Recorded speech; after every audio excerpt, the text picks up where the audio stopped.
All right, and we are live. Welcome, everyone. It is now week 6 of our ongoing series, Nerd Side Chats. Today, we're going to be talking about episode 7 of Agatha All Along, Death's Hand in Mind. The end of last week, we told you guys that we were working hard. We were pounding the pavement. We were in the bushes, and we were going to bring you special guest stars because I know you love me and Tim's handsome faces, but sometimes you just need a little bit more. So right next to me on the right of your screen, that handsome man is Tim. Tim and Dan, we are the Nerd Champs. Directly below me, you have Jared from the N6P, back from week 1 of Nerd Side Chats. He was supposed to be here the whole time, but he's back from his week 1. No, it wasn't week 1. It was week 2. He missed week 1. Some of which was not his fault. Yeah, for sure.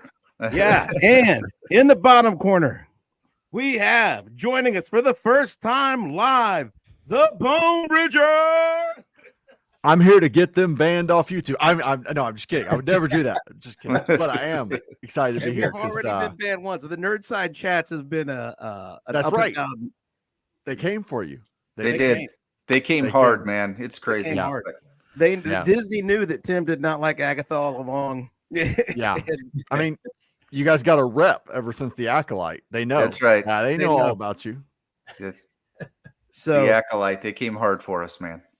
Mm-hmm. So this week, let's open the floor with the Bone. What did you think this week when you watched Agatha All Along? I'm so excited for this because I know how fun this is going to be because I trolled y'all really hard. So I hadn't started the show yet, and I sat there and I was like, this was like 2 days ago, and I was like, do I binge it or do I start with episode 7? Do I start with it? And I started with episode 7.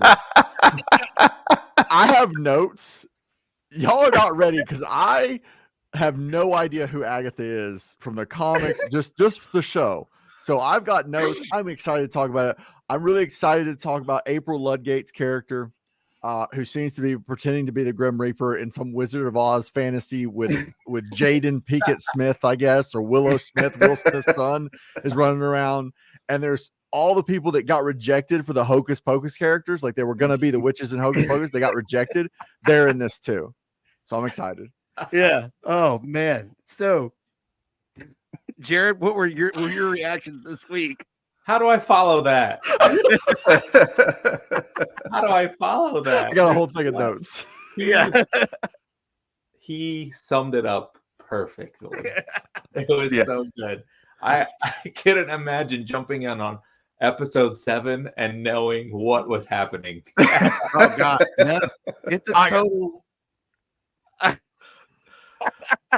So I mean, they did have a pretty in-depth previously on to start this week, but I don't know. I skipped it. I didn't want to cheat. Yeah, I didn't want to cheat. I skipped it. Honest, I skipped it. I went straight in to write it at the beginning of this episode. I'm so jealous because I should have done this whole time. I'm so jealous. My world. This was something. Oh God, I couldn't imagine with no context. Yeah, so y'all need to take it away, and I'll chime in with what I thought in the moment, like the dangers of playing cards and like what that can lead to and stuff. Yeah. So, Tim, do you want to give us kind of a rundown of the events this week? Okay, so I'll just kind of give some cliff notes here. Yeah, what we had end up happening was when we left last week, it was Agatha and Billy. It had been revealed that this is Billy Maximoff.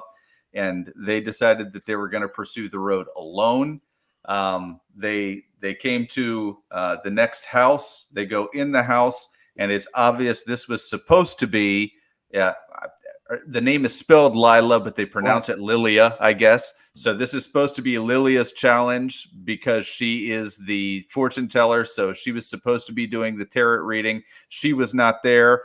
However, contrary to what we thought last week, she did not die when she went into the quicksand. Apparently, the road has like a sewer, and the way you get there is by going through the quicksand. Freaking weird, but that's the way that it is. So basically, she came to some bookcase because she had some premonition, and that showed her that was going to take her to the challenge. she thought that the challenge was going to be her reading Billy, but it turned out to be her reading herself. And then at the very end of the challenge, she sacrificed herself, and she in order to kill the Salem 7, and the rest of them can continue on the road. So that's where we left off. Yeah. Is that a good summation? That's a pretty good summation. That All right. Where we need to go. What you didn't address, we had a very interesting structure. And God, of all the things to start with, the structure of this episode. So for those who don't know, Lila has appeared to be crazy for the last 6 episodes, and she just randomly bursts things and goes into outer space, and we finally get to see her perspective. Lila's perspective is that she is jumping randomly through time. Mm-hmm. And we experience this episode. She's our POV character for the majority of the episode. So we follow her as she jumps through timelines, and that's how she's perceiving things. One minute she's a child with her grandmother or mother, whoever that is. The next minute, it's before they even started on the road. And then she's in one trial and then a different trial. And her conversation all makes sense from her perspective because it's linear the way she's experienced it. That was an interesting concept. I don't know if they landed the plane on the execution. I think I might have seen that concept executed better in other films and TV shows. But it was a swing that they went through. I thought it was okay. Yeah. Let's check the comments. We got a few up here. We got Barry Allen is slow. RIP to the Salem 7. I don't know which one I'll miss the most. The creepy one in the robe, the creepy one in a robe, or maybe the creepy one in a robe. So they were all creepy ones in a robe. Do we think the Salem 7 is actually dead, or do we think they're done for this series? Do we think we'll see them again? What do we think about that? Who cares? Yeah. Nobody cares. I could not care less if we see them again, and I could not care less if I see anybody from this series again. It's honestly just one of those shows. I don't know. It's very clear what Marvel's purpose was for this show, so I'm just kind of over it. So yeah. Well, did anyone else wish the swords would follow them as the episode progressed, guys? You wanting a sword to fall on you? Yep, for sure, definitely. It would have been awesome. So yeah. Well, the witches were a threat they were a threat when they were doing the basement thing. And then once the basement switched over, you didn't even think about the witches. They haven't been discussed or anything. So for them to now die, there's no care. Yeah. And I forgot about them. According to my notes, the Salem 7 are actually also rejected from another project. They were the Voldemort's followers, but they didn't make the team. And so I think they're coming back because Dementors, maybe something like that. Based on maybe these are the same witches that we had in the Ahsoka show. Isn't that what wasn't there like some creepy weird witches in that show? Yeah. I feel like these are an insult to those, and that's not saying a lot, but like I feel like there was some like hand movement acting going on in Ahsoka. Sure. Like there was some physical acting going on. This was more like the 7 they were like 7 ring characters, 7 versions of the ring. It's like the ring race. When they they couldn't ride horses, so they got cut from the production and they ended up here. Okay, we got Mary. Hey, Mary. Mary, what's we're up? all here. Glad you're here too. We got our buddy Josh the Homesteader is back. Hello, everyone. Josh, good to see you. Josh is even more lost than you, Brome Bridger. He's coming here every week, but he has watched none of Agatha All Along. He just thinks me and Dan are entertaining for some reason, and I don't get it. I don't know. I don't know. I've seen Venom: The Last Dance and this episode of Agatha. If I don't watch something good soon, I have to destroy all the technology in my house. I have to get rid of all of it. It's just too risky. Oh. Rob Bender, have you guys noticed the color of the trials directly corresponds to the order of the color of Infinity Stones introduced in the MCU? First was blue for the Space Stone and Cap, then red for Alice's, and then he keeps, I think, purple cabin for the Power Stone. This episode was gold for the Mind Stone and Civil War, and they escaped the Iron Maiden was green for the time. Wow. I got none of it. Did you guys? I paid attention. I paid attention so little that I did not catch any of that. You know what I mean? Like as far as the details of these shows, they're not. Yeah, I'm not going to catch Easter eggs like that in this show. They're going to have to lay it on real thick for me. But good catch there, Rob. I didn't catch that. Yeah, way to go. I mean, yeah, that is some very observant stuff. Yeah. So I guess, and then also we did not mention. Did you mention, Tim, that in this episode I did not. After Lilia or Lila, or how are we pronouncing it again? I thought it was Lilia is what I heard them say, but it looks like it's spelled Lila. So yeah, Lia. We'll just say that. Anyway, after she dies, she does the fall. She has a premonition. She dies from a fall. Then they lay it on real thick. The room turns upside down and say, "Oh yeah, she's gonna fall." And she falls to her death. And we do finally see what happened to Rio. She's just been missing for an episode and a half now, or a little bit more. And she is revealed, the non-reveal reveal, as Lady Death. The Marvel character. What's that? Or Death. Death. Lady Death is totally different. Yeah, that's that other company's character. But we got Death. I never thought we would get the Marvel Universe embodiment of Death in film. When they chose not to use her for the Thanos line, I figured they thought the character was too far out there and they were just not going to go with. But here she is. But of course, we all saw that. It's been in the comics. Funko released a pop called Death, and so everybody knew this was going to happen before. Just like they did with Wiccan, right? I mean, right. And this is, it makes me think that Marvel had to throw something out there to try to get people to watch the show. That's the way it kind of felt through the whole thing, is that they said, okay, well, we're going to give you Billy Maximoff, we're going to give you Death, and you guys are just going to have to like, know those are coming, but that's the reason that you need to watch this show. Because I think they figured a lot of people after the first couple episodes just would have been like, click, you know what I mean? But yeah, that's I think why they did that reveal. But once again, because of the leaks and because of that, it was like a non-reveal reveal. It would have been a big deal had we not known, but we all knew. So well, I think that the Russo brothers, I think we just have to give them credit. They knew when they were working with Thanos and making Endgame and Infinity War that Death was going to need to be used in Agatha 4 to 5 years later. Yeah, how important she was going to be, and they said, we're not even going to touch her. We're going to let Agatha take her. Yeah, right. That's a really solid point. Like this perfection in a way. Like it was timed perfectly. That's right. You couldn't have set this up any better in terms of April Ludgate pretending to be Death, cosplaying in a show called Agatha that's pretending to be a Marvel show, which I guess it kind of is. Whenever she came out as Death standing there, I only thought one thing though. I thought about David Ayer's Suicide Squad, and I thought she's like a less CGI'd version of the villain in that movie. That's what I'm seeing right now. Like the two holding the dagger and holding was it like a snake or something? And like, so it looked, it was very dark. It was not filmed well for a introduction. I do love Aubrey Plaza, by the way, but she has been good in this show so far. I would say that, like, her being not in the last couple of episodes has been not good.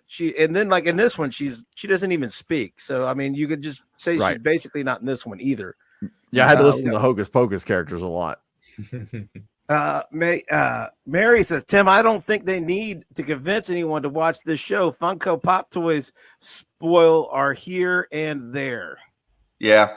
I mean, Funko Pop does it from time to time, but it is very interesting. They had it twice in this show. I think that's very interesting. And honestly, it's the only two characters that I think anybody would have cared about. Now, I will say, I just think that's interesting. Now, I'm not just new to being on YouTube. We've only been out here for a little while, but I didn't used to watch a lot of YouTube reviews. I wasn't in on the spoilers or the speculation. So maybe I just wasn't paying as much attention. But I feel like Marvel used to be, or at least Marvel Studios used to be, a lot better at keeping secrets. Like, the reveals were actually reveals back in the day. I mean, people They had ironclads. If you let even the slightest thing slip, you were in so much trouble.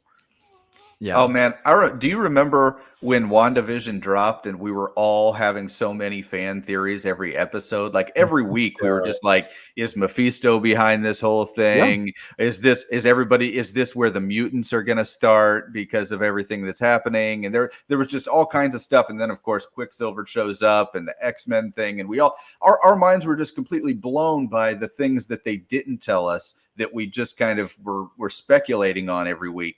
And then, ever since then, it's kind of been like the secrets don't stay secrets. And especially on these Disney Plus shows, the things that are supposed to be reveals are actually not big reveals anymore. Dan and I were talking about this a lot. It's not just Marvel. Star Wars has done it too.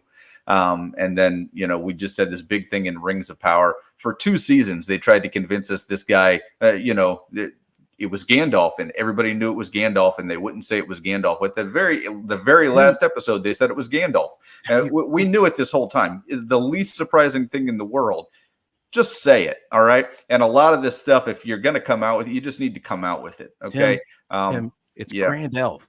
You can't get it wrong. It's not Gandalf. We've been saying it wrong the whole time. It's Grand Elf. But I think the thing about it is that with these 2 characters and the reveal that happened, it would have been that hook similar to what we got with WandaVision. All right. The very end when Billy Maximoff was revealed at that one episode, that would have been like a hook for the next week, but we already knew. So it did absolutely nothing to continue our intrigue in the series. And that's kind of what I didn't like about it. All right. We've got another theory. Rob says, I think there are a lot of clues that we're not on the Witch's Road at all, but in a Billy Hex, similar to what Wanda did, there are objects from his bedroom in each of the trials and how he wishes Lila. So this week he wishes Lila was there, and then all of a sudden she's there. Mm-hmm. So Rob has a theory that there is no Witch's Road, or if there is one, they're not on it. Mm-hmm. And they're just in Billy's version of what he thinks it is. What do we think about that? How do you see this stuff? Who is watching this show that closely to see not me? And Rob, I am so glad you're here. I'm so glad you're here to explain all this to us, Rob, because I know that Bone is lost. I know that he is, okay? Yeah. He's just like, what are you guys talking about? And now, I've watched every single one of these episodes. I definitely have not watched them that close. But absolutely. Yeah, I definitely didn't pick up on the things that were in Billy's room. Yeah. Bones, we only saw Billy's room last week. Mm-hmm. That was the first time we saw his room. And what I would say is the low light of the show. I was kind of enjoying the show up until last week. Tim and Jared have hated it all along. Mm-hmm. I did not have expectations for it to be earth-shattering. I thought it would be a fun Halloween witch holiday kind of thing. You know what I'm saying? Just kind of tertiary. I do not like that they introduced Billy. I don't like that they introduced Death, because that makes it more intertwined. That makes it more important, when I think that this could have been fun as like a side thing that people who are into it could have enjoyed. And then if you're not into it, you could have skipped it, which I think is what they say they want to do. But then they keep not doing that. They keep intertwining things and not letting them be side things. I don't know. Yeah, I felt the most painful part of tonight's episode, other than the Wizard of Oz parody part, was that I felt like I needed to watch it, and I didn't like that, because this is not a show that Marvel fans are going to watch for the most part. Like the vast majority are not watching this, but I feel like I need to, and that's not good. I didn't like that. Like Death, like you said. Okay, so Death isn't involved with Thanos, but Death is a character. Yeah. So, like, different universe? I don't know. Multiverse? Yeah. I don't know. Because Death is a major cosmic figure in the comic universe. She takes place in she's there in a lot of the crossovers. She's kind of a big deal character. To just roll her out to only be in this miniseries would be kind of strange. Mm-hmm. I don't know why you would bother, really. And this whole thing does have a really, really, really, it has a very Mephisto feel to it. Okay, but I don't want Mephisto to be introduced in a series like this either. That's another one that I'm just like, if they do that, it would almost be worse than the ones they've already done, And Tim, did you miss it? Tim has been half asleep the whole time he watches. Absolutely. Don't accuse me of paying attention. Don't ever accuse me of paying. Was episode 3 where they were in the Desperate Housewives house? Well, they mentioned Mephisto. Yeah, they mentioned Mephisto. I remember kind that. Of a soft introduction. His name has never been mentioned. That's the name. Okay. The character is something different. So, yeah, but we think he's going to be the rumor is he's going to be the main villain in Ironheart. So this would be perfect to set him up to kind of flesh out his character a little bit more. If it's going to be the Hood and Mephisto, then introduce him here with Death. Well, Rob says we have one main character yet to come because there's something missing in the end credits. Again, I didn't. Mm-hmm. He is paying much better. We need to get Rob to come on next week. And yeah, absolutely. Yeah, Rob. I need you to watch Jurassic Park because I think I'm going crazy. At the beginning of it, I'm pretty sure that there's the helicopter, like it's down, the cars aren't there, then the cars, you just have to find out. I need someone to know. yeah, for sure. Yeah. And so the glass is breaking it down. Glass is broken and then the glass is solid in Jurassic Park. There's a lot of things like that, Grant's pants are dirty before he sits down in the grass. That's right. Yeah. Yeah. I don't get it. Yeah, Rob is letting us know like there was a poster, there's lights, there's all kinds of things. Well, and he was listening to that song in his room, so the Witch's Row might not even be a thing. He might have just dreamed that crap up because he listened to that song, and now he's trapped everybody doing whatever it is that he's wanting to do. I don't know. If you want one more theory, the future of Death and Wanda return. But I've contributed so much. That's now. Here's one thing that I can speak confidently on. I think is that despite what they write or what they want to happen in this show, Wanda's not coming back. Yeah, because Elizabeth Olsen has less than zero interest in ever dealing with Marvel again. But we're dealing with the multiverse, Dan. We're dealing with the multiverse now, and none of that matters, right? We're dealing with the multiverse, and we can just introduce another universe's Wanda, and here we are. That's what we could do, right? Well, I mean, did we not establish that all the universe's Wanda are still Elizabeth Olsen? I mean, she went and killed some other versions of herself in Multiverses of Madness, did she not? Well, but there's an infinite number of universes, Dan. There could be one. There could be one that looks like Sydney Sweeney somewhere. I'm just saying, No, it's going to be Mary Kate Olsen. Yeah, get real troll. Throw her in there. Mary Kate and Ashley. Oh. Yeah, both of them. Yeah, both. And they're just one Wanda combined. Just like the baby, they'll just both play her. Yeah, both play her. Just switch scenes. I'm down. Sounds good. A lot of scuttle about a Scarlet Witch solo project. Elizabeth Olsen hasn't officially said no again. We've still got Vision Quest coming out as kind of the bookend to WandaVision, Agatha, and then the Vision show. I don't think we should count her out. I don't know. The headlines you just reminded me of something, Jared, and maybe Rob will remember. I don't know, but throughout the entire MCU. Has she actually been referred to as the Scarlet Witch before this show? Yeah, this week. This week was the first time I believe she was actually referred to as the Scarlet Witch, right? It was just Wanda before this. She calls herself, she says it won't be me that comes from you, it'll be the Scarlet Witch that comes from you in Multiverse. Oh, she says it in Multiverse. She tells Strange that when they're talking with the book. Okay, gotcha. So she did mention it before. Okay. Yeah. I didn't know if that was something that was new for the show or not. At least they put that. Yeah. But now every headline I've seen from comments that she's made, and I haven't researched it, but she seemed to have a deeply bad time making Multiverse of Madness. Like she really has spoke badly about the whole experience from what I could see. Like, which is crazy because she was great in that movie. I mean, the movie itself was pretty good, but she was probably the apex of the movie. I think that her acting in it was fantastic. How dare you insult Bruce Campbell, the hot dog? How dare you? But from what I understand, she was trying to tell Raimi and some of the other people like the continuity errors that were occurring between the end of WandaVision and the beginning of Multiverse, and they wouldn't listen to her.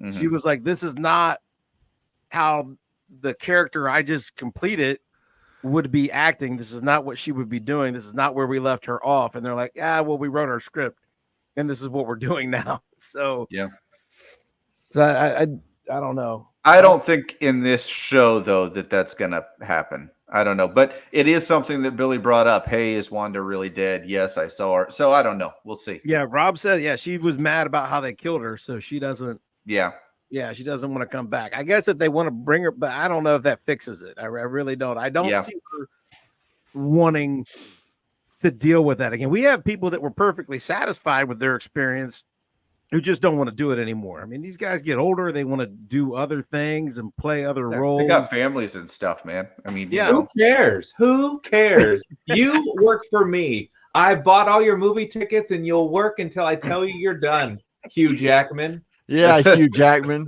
Till you're 90. That's right. Yeah, till you're 90. I mean, he's definitely doing. Forget old man Logan. We need octogenarian Logan. Okay. This is 100% Secret Wars is just Hugh Jackman, just Dr. Doom in the face for 2 hours. Just we got the Olsen twins in the back. It's gonna be great. Yeah.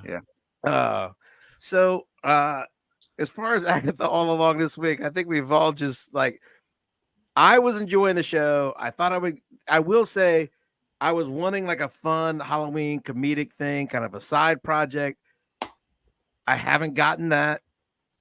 It has had a somewhat light tone, but really not light enough to be that. It has not been intentionally a comedy, which I think would have been a better move. Yeah, for sure.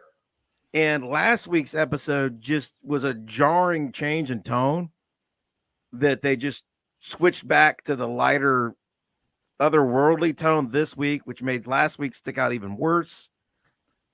It definitely feels like something that was produced by committee. If you're going to have two comedic actors like Aubrey Plaza and Kathryn Hahn, you absolutely, positively, beyond all shadow of a doubt, have to have a comedic tone to the show. And it's just not there. There's just absolutely no... I don't think that I've laughed a single time since I've been watching. I don't necessarily think that either one of them are very funny anyway, but the way they've been written and the way that they've been presented is definitely not in a comedic way. And I think that that's just a big fail. I mean, that's just not knowing what your talent is right there. It's very simple. You got two very well-known comedy actors, write them some funny stuff, You got three. The other chick was on Saturday Night Live for years. Yeah, of course.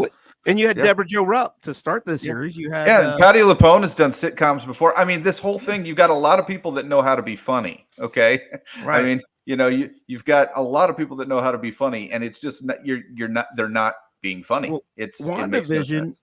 WandaVision, in spite of the fact that they were playing out worn sitcom tropes, that was the whole concept. Like that the turkey is going to burn. That the boss is going to show up. I mean, and yet it was still funny.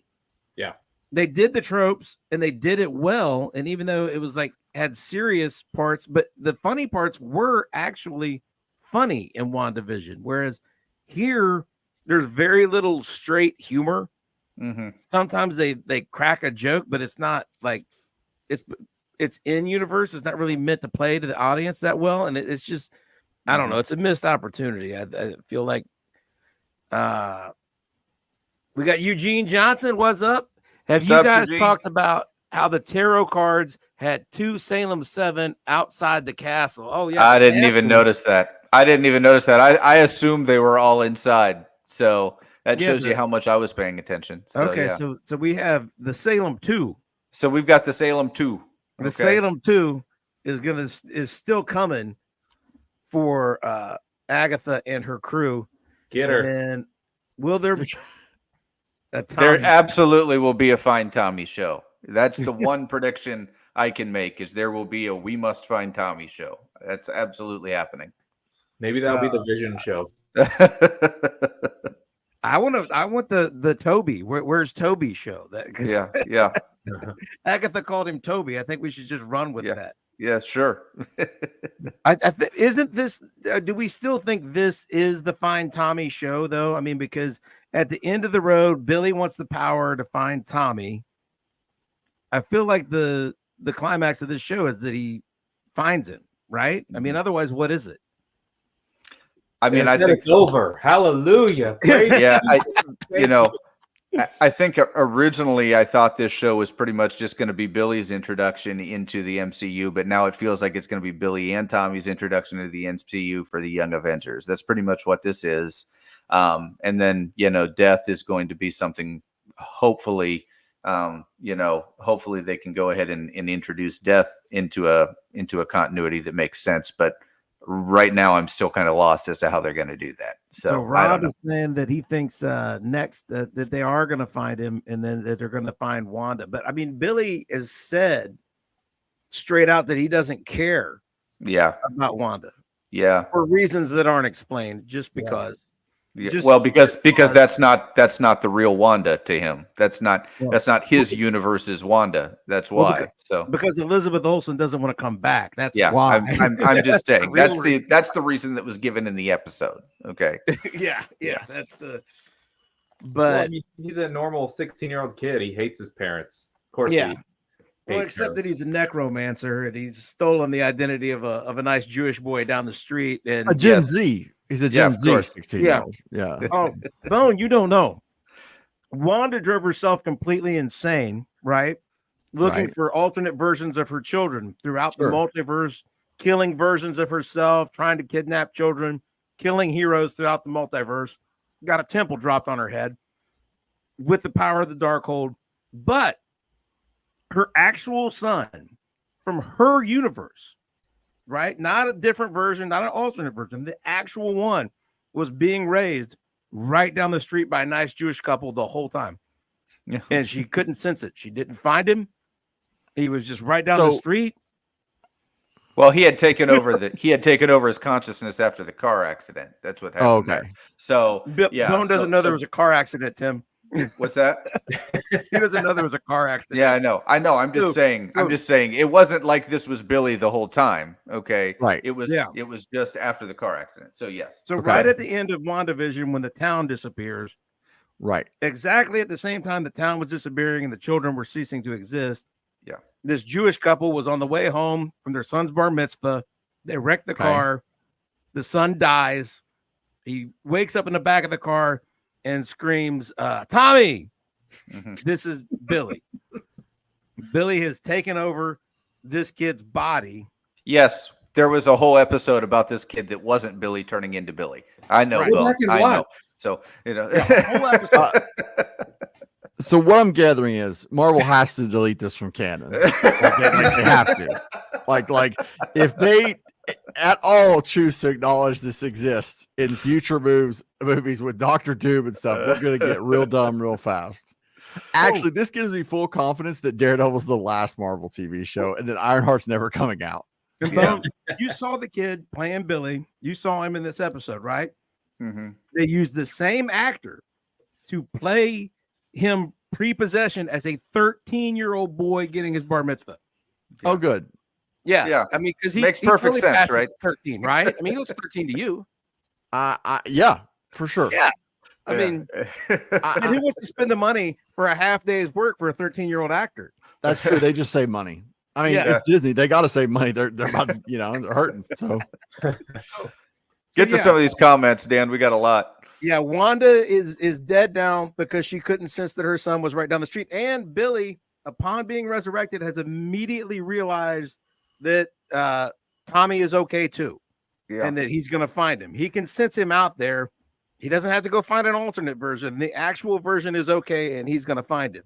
But how old was Billy when he was disappeared? Like 8 or 9? So there's an 8 or 9-year-old boy in a 13-year-old boy's body. Then 3 years passes. So now he's 11-year-old in a 16-year-old body making out with another dude in the car. Like, this is weird. I know, Bone Bridger. I know. You're very lost. He was 8 or 9, but he had reached the age of 9 in a week or something. So I don't know.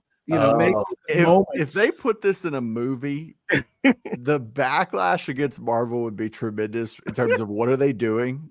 Like, why is the entertainment value gotten reduced to some like knockoff C tier? Like, I mean, granted, we know this show's not for Marvel fans, not real Marvel fans. I guess it's for an audience, a different audience, and I guess they like it.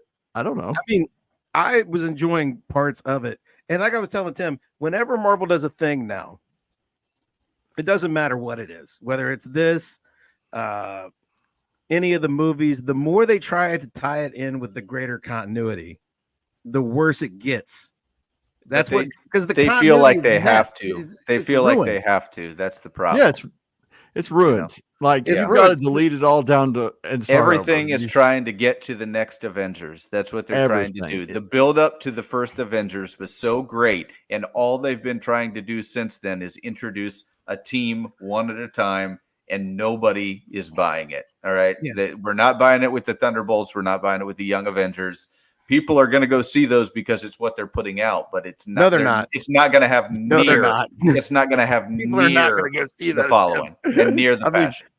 I mean, people are not watching this show, but this show didn't cost $1 billion.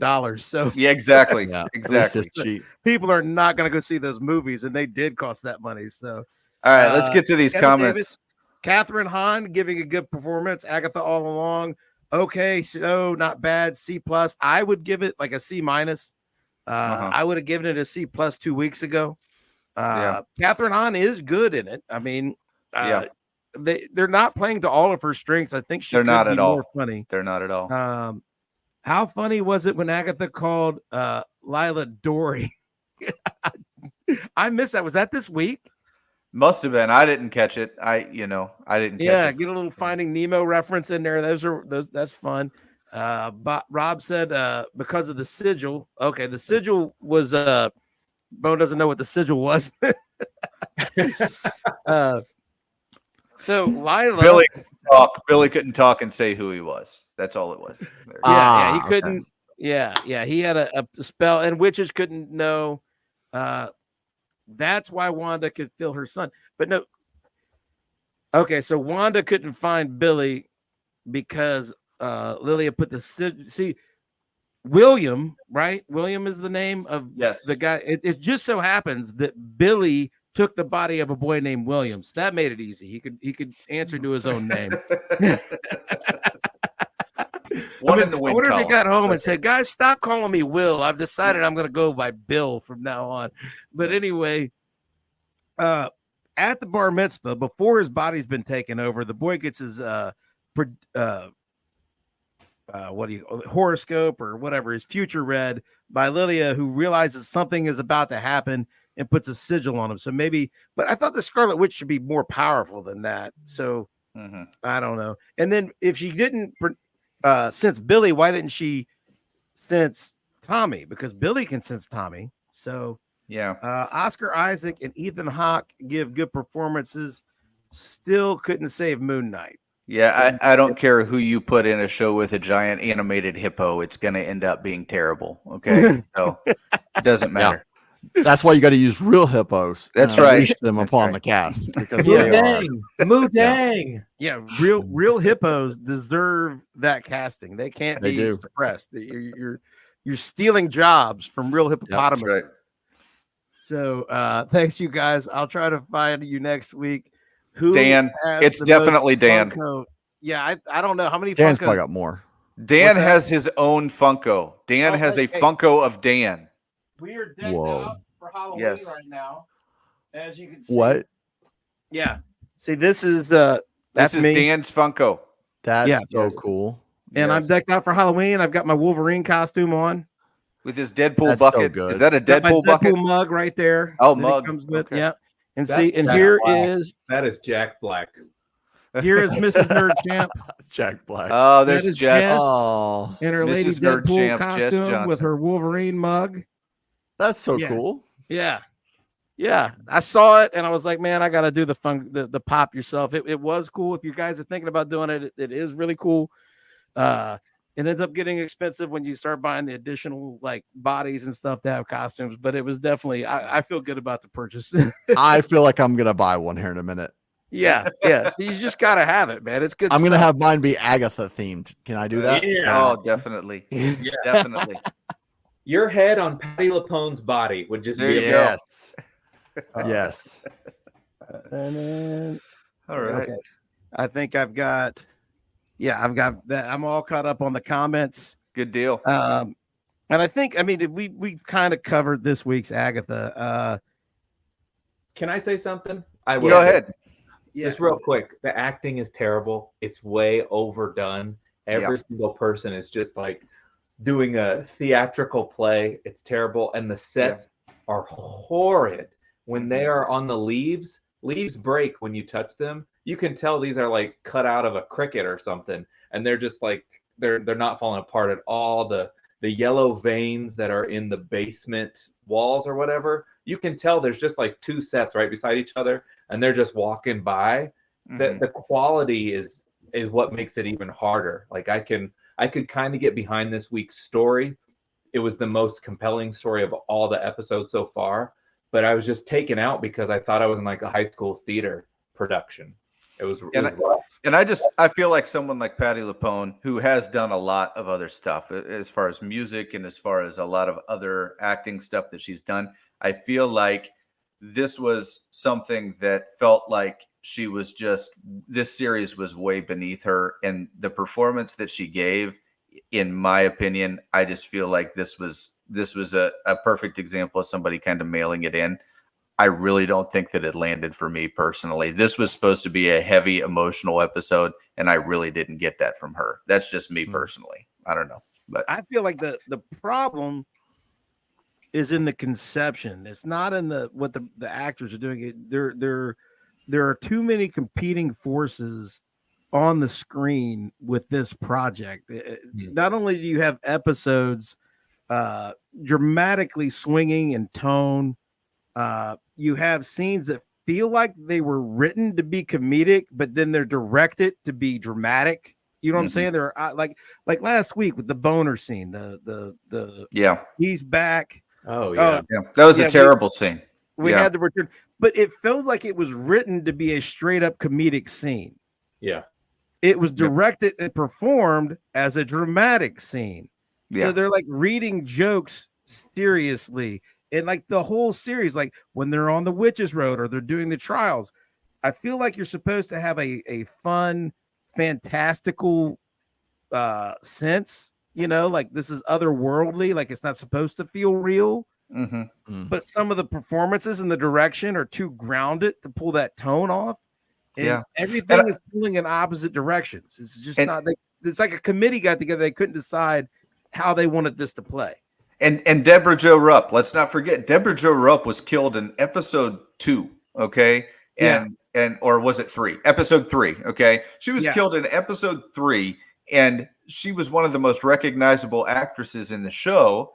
And then all of a sudden, she's not there, and she's definitely somebody that people look to for comedic, stuff. And so I just feel like the opportunity was here to make something really lighthearted and fun for the season that didn't have to really be tied to the MCU, but they just kind of fumbled the ball on that. So I think we've talked about Agatha enough, but I just wanted to kind of. I think the budget was small enough that if they could have not had any big character tie-ins, the people who liked Agatha in WandaVision and were interested in like a Halloween miniseries could have watched this and enjoyed it if they'd have got that light, comedic, spooky tone, and they could have enjoyed it, and it could have not tied in. But now they're going back because they do have to tie it in. They have to try to achieve the greater MCU tone, which is every time they tried, like they really tried to go for the straight tone last week, and they didn't get it.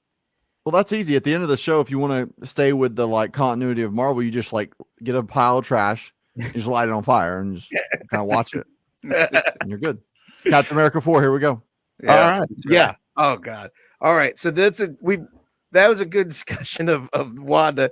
I think we got a comment here that's a good time to pivot. We got Kevin Davis, James Gunn trying his best to hype up DC Studios. If Superman flops at the box office, I don't want to hear no excuses. So we were ready to have a full-on new DC conversation, but like, let's open that can of worms.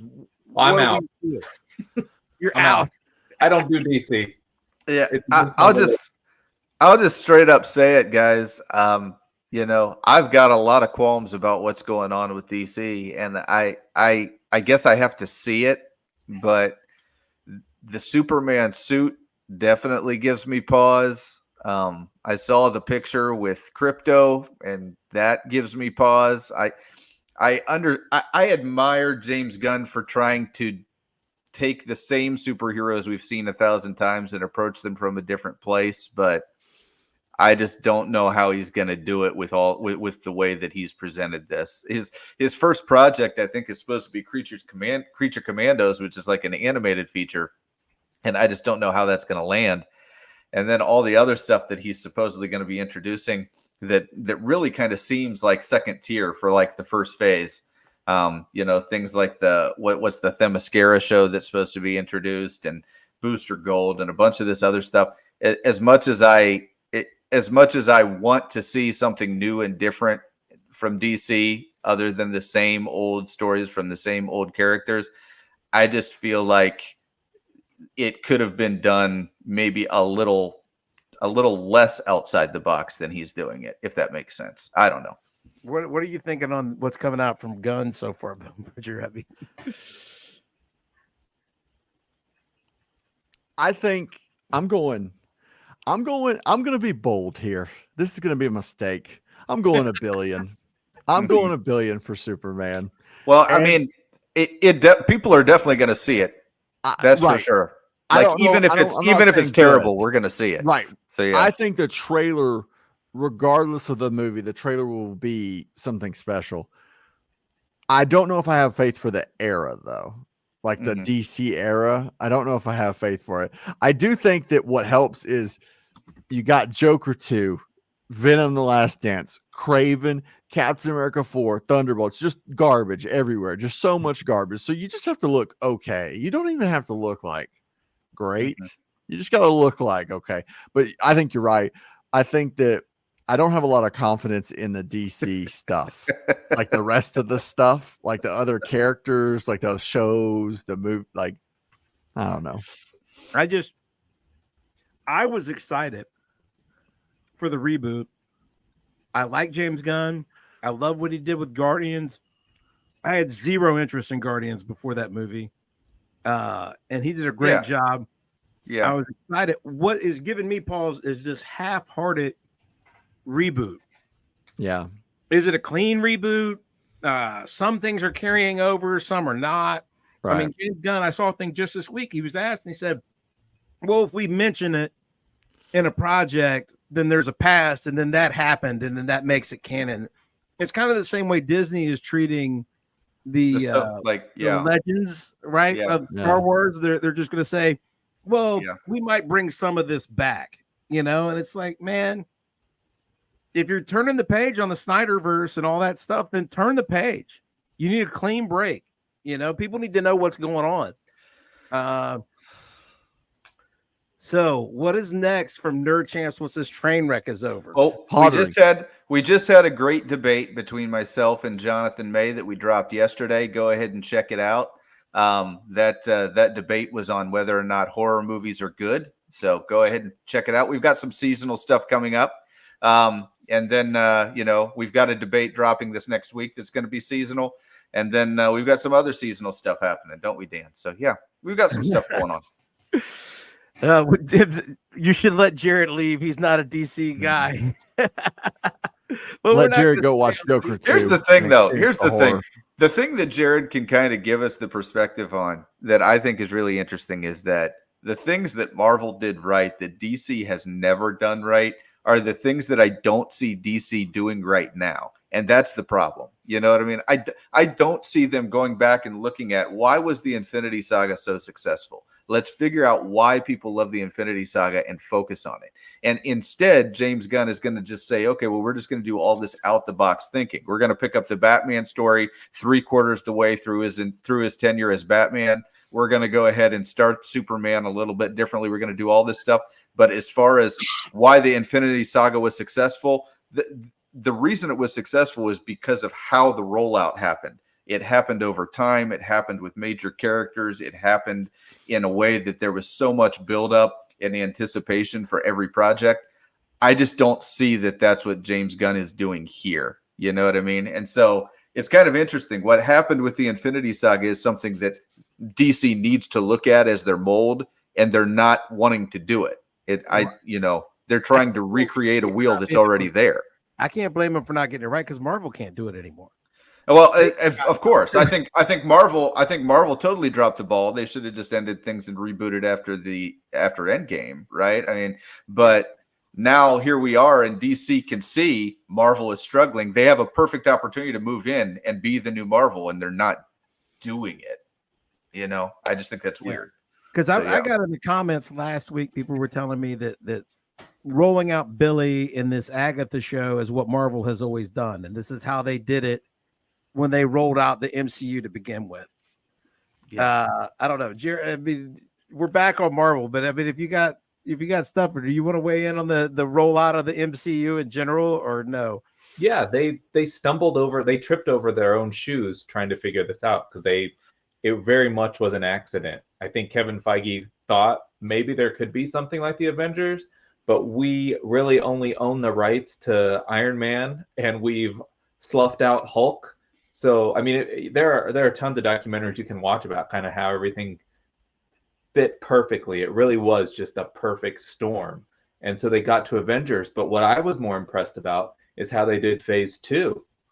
Phase 2 gets a lot of, Thor Dark World wasn't great, and Iron Man 3 and all that stuff. But they didn't stray from the formula. They said, let's continue to flesh Thor, Captain America with Winter Soldier. Holy cow. Let's flesh these characters out. We'll throw in Guardians, but otherwise we're sticking with these characters, and that leads us to Avengers 2. Then they just kind of had their success. Like we'll spring out a little bit in Phase 3. We got to Endgame, and then they just threw it all out and said, well, we just assume because we're Marvel and we were this successful, we can give you Shang-Chi, a Black Widow story that takes place in the past, and something called Eternals. We'll throw it all on TV and they'll eat it up like it's coming to be Avengers. And they just forsook the entire ingredients of the cake trying to make some money. Yeah. Yep. Absolutely. Except for the documentary Eternals, which was about the real reality of Marvel and what was going on, the giant, creature. The thing we didn't know. Being. Yeah, of course. But yeah. Dan still hasn't seen Eternals. He hasn't seen it yet. You were happy for a reason.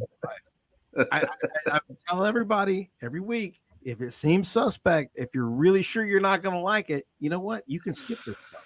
It's not going to kill you. I have to say, I think that's my qualm with the new DC phase. Going back to DC just real quick, everything at the beginning looks like something that I might want to skip. That's just the way it feels. Let's be real. 2025 could just be that way. Like movie wise, absolutely. There is nothing but suspect stuff all the way through. Because I would even throw Fantastic Four in the wait. I need to be proven. I need proof. Yeah. Like I need to see a trailer and be like, okay, this is not Secret Invasion. I'm not getting tricked here.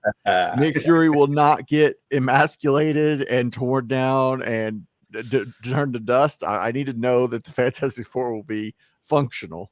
Yes. Yeah. Well, here's what my bold prediction. You just predicted $1 billion for Superman. I think the Fantastic Four could be a massive, massive flop. Ooh. The Fantastic Four, we're nerds, so we love the Fantastic Four. We understand that it's the first family of Marvel Comics.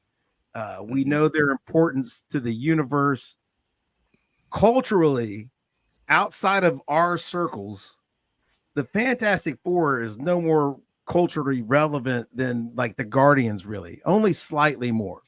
The people's awareness of them and familiarity is not that high. Well, we've had 3 really bad movies. That doesn't help. Right. Yeah. What awareness is out there is mostly like, wasn't there a Jessica Alba movie about them? Like that's what people know. That's all they know. And Marvel got Guardians over the hump because they had so much juice. They had such a great track record that like it didn't even matter what it was. You could put brand X, this is Marvel doing something, and you would go see it because they had not whiffed yet. They had given you nothing but quality. And so you're like, I don't know who the Guardians are, and I've been reading comic books for years, but I'm going to go see it because it's Marvel. They've never done me wrong. Well, they don't have that track record anymore. Mm-hmm. So, and they're going up against Superman, which everybody literally Superman. If they don't move it, it's the same weekend. If they don't make a hard choice, I think they have. I think they've already pushed. I think I saw an update. Okay. I think it went from May to July, and I've seen a thing it's even pushed later. But that's smart because if they go up head to head, they're going to find out. Because I would take a chance on a new thing. Absolutely. Whatever this is going to be. I know Jared won't, but I will. If that was the choice, I would choose Superman. I would. I got a hot take for y'all. It's not even a hot take. I think Avatar 3 next year makes more money than every superhero movie combined. Than all of them. Like you put Thunderbolts, Captain America 4, Fantastic Four, Superman, you can put them all together, and I'll take Avatar 3. I've never got the Avatar thing, man. I've never got what the big deal was. I've never, Yeah. Listen, I can watch actual Dances with Wolves. Like I don't have to watch. It's Fern Gully meets Pocahontas with a little Dances with Wolves in space, and you can be a 9-foot tall blue thing. Yeah. I rode the ride. I rode the ride at Disney World, and it was cool. And I but yeah, the movies, I never understood the hype for them. Never. I checked out on Avatar when they told me the MacGuffin was called Unobtainium. Yeah. I was just Unobtainium. I'm like, this is too lazy. This is too lazy for me. I am done.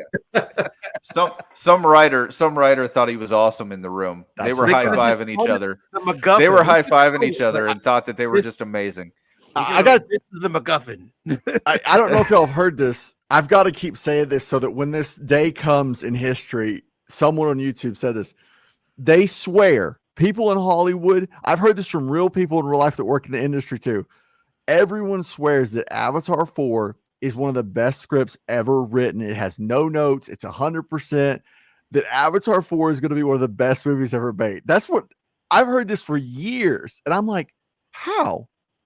Like you're saying, I mean, there's people that read it that say we're talking Raiders level of writing, like Raiders of the Lost Ark level of writing. I'm like, that's claims. That's bold claims. For the fourth one? Yeah. How do you get there from you have to sit through 12 hours of we're not even there yet. Like they're saying this, they've been saying this for years. And I'm like, what? If you had something that good, wouldn't you lead with it? That's what I think, I mean, I'm wondering. I don't know. I don't get it. So Kevin Davis says Disney is playing it safe right now because they don't want to offend nobody. I would not think that's the case because, I mean, we didn't even touch on the fact that Billy shows up in their new trial and he's immediately in Maleficent drag. Yeah. I mean, and I understand wanting to be inclusive. I understand representation. Look at Jared. Jared's just dying. I feel like I gotta go. I need to go. All right. Do you not want to be part of this conversation? No, it's. I feel like I'm going into territory that is not DN6P approved, because I have some things I want to say.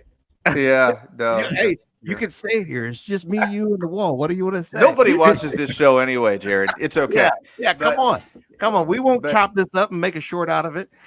Come on, let us know. But no, I feel like I don't know. I do. I feel like Disney. I don't feel like Disney's playing it safe. I feel like Disney is pandering. That's the way it feels like. I don't understand why all your representation has to play to stereotypes. Yeah. You've got one and only one openly gay male character, right? And you've just rolled him out 3 episodes ago. He's already a drag queen. Uh-huh. So are we to infer that every gay man is a drag queen? Is that what we're supposed to take away from that?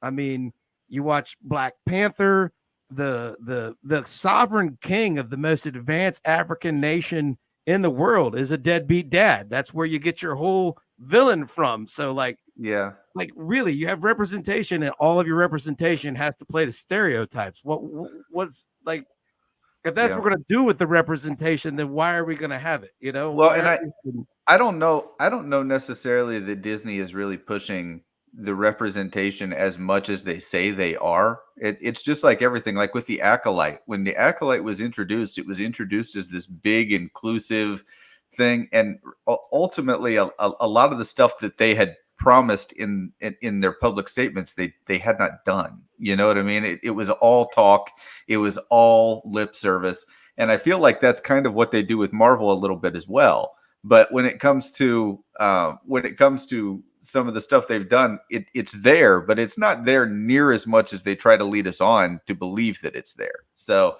I don't know. It's very interesting the way they're doing it. But yeah, I do think they're pandering quite a bit. Josh says Disney doesn't know what it's doing with any of the IPs. The money machine of Marvel and Star Wars has stopped running. Absolutely. They've dried it out. I mean, do you guys see a resurrection of any? They drove their own stuff into the ground. That's why they went on a buying spree. Yeah. They started with Pixar. I mean, Deadpool was just a parody. Deadpool was just a parody of a Marvel film. You know, that it was just making fun of Marvel the whole time. Bob, you know what I mean? Parks watching the parade, and he realized all the characters, all the new characters were Pixar characters, and that Disney hadn't made anything in-house that anybody cared about in years. Mm-hmm. And that's when they bought Pixar. And then he's like, oh, this is easier than creating things. I'll just go around buying things. Mm-hmm. But then if you don't know how to do anything, once you buy them, you run them into the ground. You know, so... Mm-hmm. And as far as not offending anyone, Disney jumped neck deep into the culture war. And once you're there, you're in a quagmire. You can't do anything without offending half of everybody. You know, you can't move because you're in it. So if you try to get out of it, the side you jumped in on is going to be mad at you. You're in it now. I mean, you could have just made, like, Illumination makes funny cartoons about little yellow guys that say banana. Mm-hmm. And everybody laughs and no one's offended. It's not that hard, you know. That's Disney, man. That's Disney. So yeah, I agree. I agree with Josh for sure. So, well, we've been going at. Does anybody have anything that they wanted to touch on? We've been going at this for a while now. I think we might have run through the thing. We had some hot takes, but I think we'll save those for another session, unless everybody got anything. Yeah, I'm good. I think we're good. All right. I think we're good, man. I am Dan. That is Tim. We are the Nerd Champs. You can find us right here where you are right now. Okay. Right below me, you have Jared from the M6P. You can find the M6P here on YouTube. You can find them on Facebook. Where else can they find you? They find you guys anywhere, right? You're all over Twitter, you name it. We're there. Right. Mm-hmm. Down there below Tim, you have the Bone Bridger, and you can find him on YouTube. Links to their YouTubes are in the description. Your Bone Bridger is 100% focused on bringing you YouTube. I have nothing else. I have no other things, not even personally. I have no other anything. This is it. I exist on YouTube, and when I'm done here, I go plug myself into the wall and recharge and prepare for world domination because we're coming for you. AI is here, and we've tricked you all. That's right. He is basically John Connor. It's awesome. Yeah, I'm learning. I'm learning internet culture to be. I'm going to be the spokesperson when we take over. He's not a real person. That is not a real room. Yeah. All right. Like, share, subscribe. Go to Bone Bridger channel. Like, share, subscribe. Do it on the M6P too. Just subscribe to all of it because we're going to bring you everything you need. All right. Till next week. We'll see you guys.